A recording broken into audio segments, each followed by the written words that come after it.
भारत के इतिहास में कुछ सुपर हीरोज ऐसे भी थे जिन्होंने अपनी जिंदगी के कुछ ही सालों में सोसाइटी को नई दिशा दी और असंभव को संभव कर दिखाया।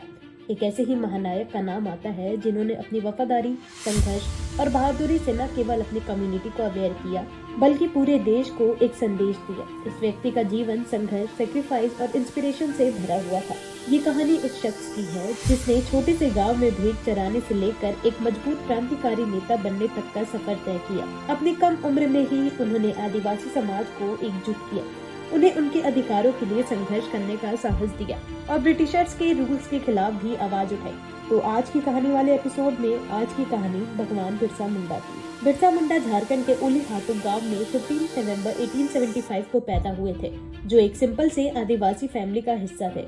उनके माता पिता नागपुर पठार एरिया की मुंडा जनजाति से आते थे और वो दोनों मजदूरी का काम करते थे। उनके परिवार की स्थिति काफी खराब थी, इसलिए बिरसा मुंडा को बचपन में ही अपने मामा के पास भेज दिया गया था, जहां उन्होंने भेड़ चराने का काम किया था। उनको साथ ही मैथ्स और अल्फाबेट के बारे में बताया गया और कुछ समय बाद उनके एडमिशन एक मिशनरी स्कूल में हुआ। कुछ समय बाद उनके परिवार ने क्रिश्चियनिटी को अपना लिया था और बिरसा मुंडा का नाम बदलकर दाऊद मुंडा रख दिया गया था।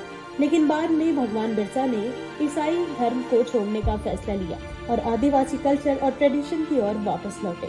यही वो समय था जब उन्होंने जनजाति समाज में सुधारों का काम किया।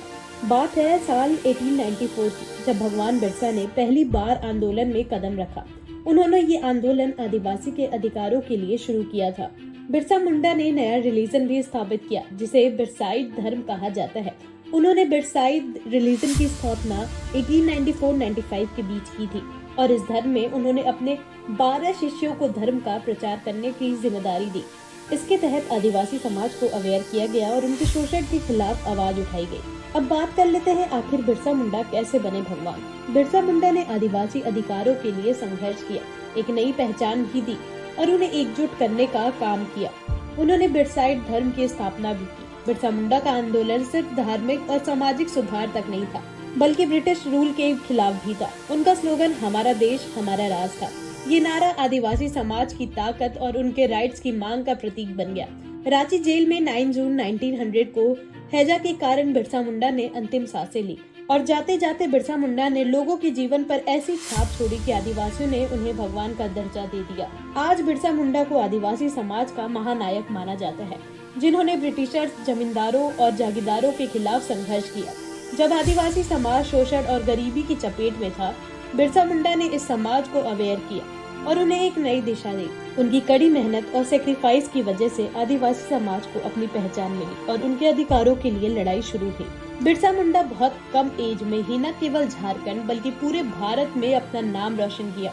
उनकी अद्भुत जीवन यात्रा और संघर्षों ने उन्हें भगवान का दर्जा दिलवाया। बिरसा मुंडा की लाइफ हमें ये सिखाती है कि किसी भी सोसाइटी में चेंज लाने के लिए सिर्फ शक्ति और बहादुरी की नहीं, बल्कि सही गाइडेंस और अवेयरनेस की भी जरूरत होती है।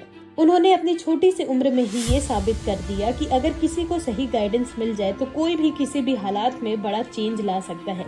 इसलिए आज भी उन्हें आदिवासियों का भगवान माना जाता है। बाकी ऐसी ही तमाम कहानियां जानने के लिए YouTube पर सब्सक्राइब करें, सोशल मीडिया पर फॉलो करें इन्फोलाल को। धन्यवाद।